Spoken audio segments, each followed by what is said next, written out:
All right, so I got to replace the rear bumper on my 2004 GMC Sierra.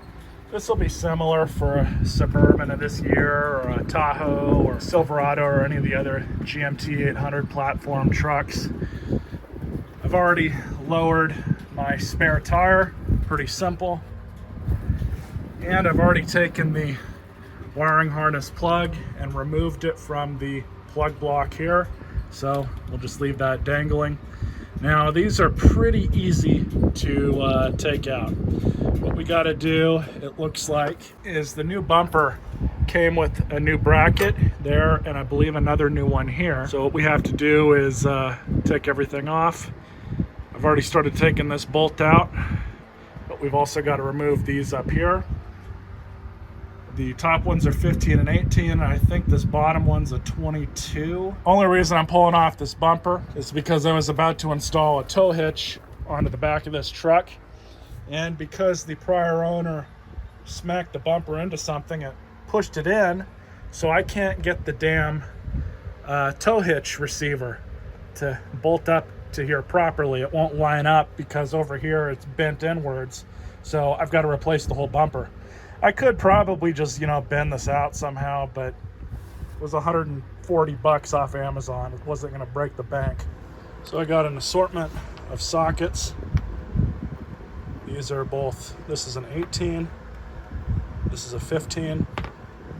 Those two are the same size. Here's the 21. 21s for these.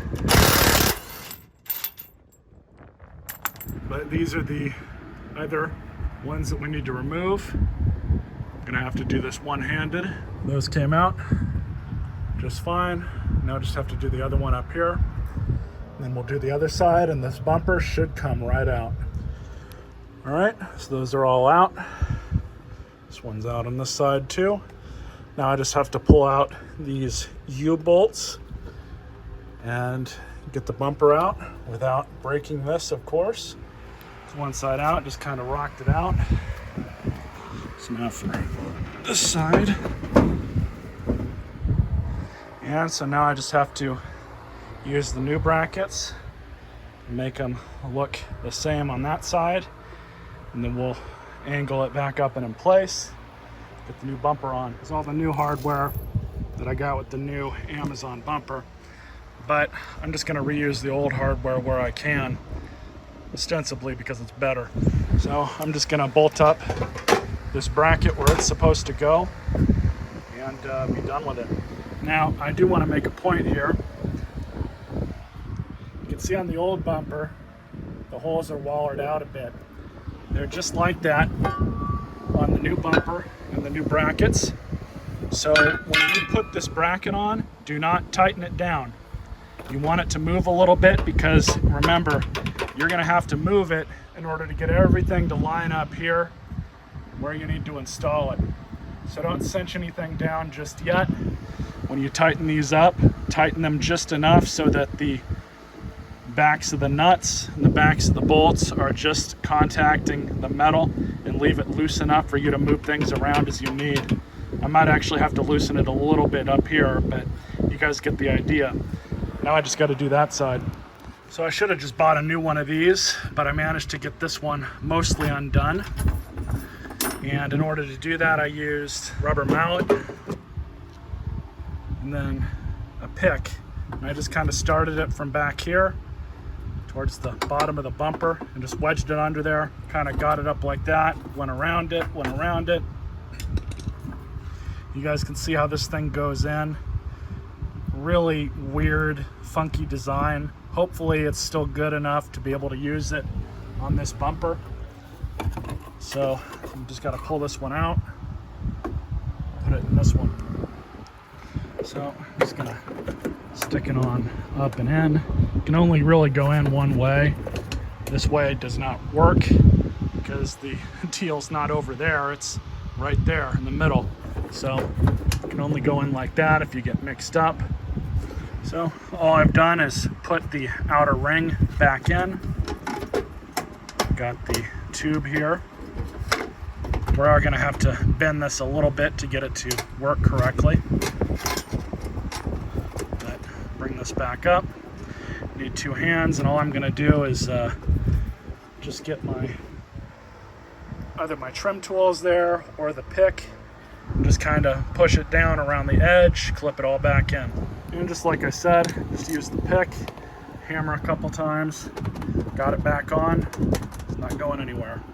So now I've just got to position it back onto the back here.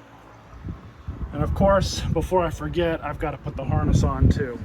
Now the harness that came with it, I would have had to lop off the end of that, solder it onto this one in order to get it to work.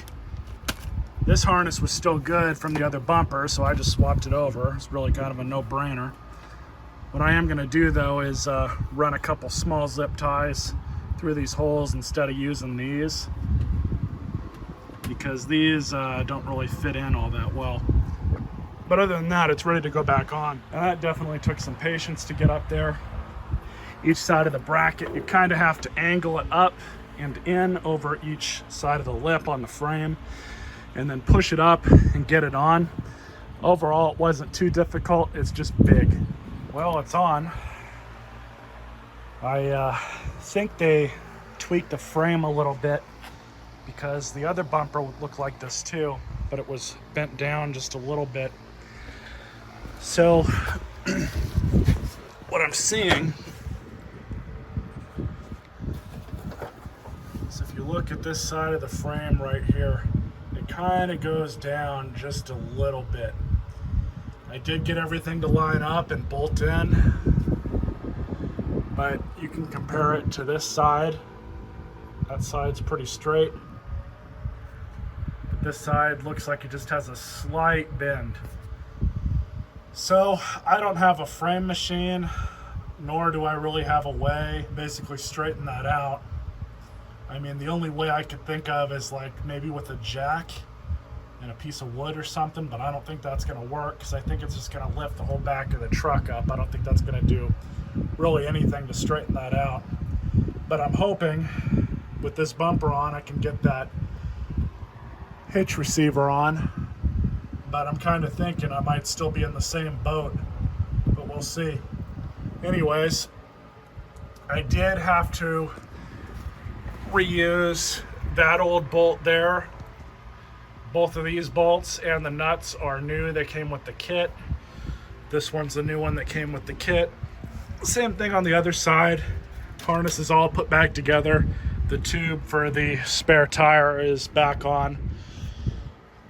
It was a huge pain getting this thing on and in place, but it's there for whatever it's worth. I wouldn't have even bothered replacing that bumper with the dent in it if my receiver hitch would have fit.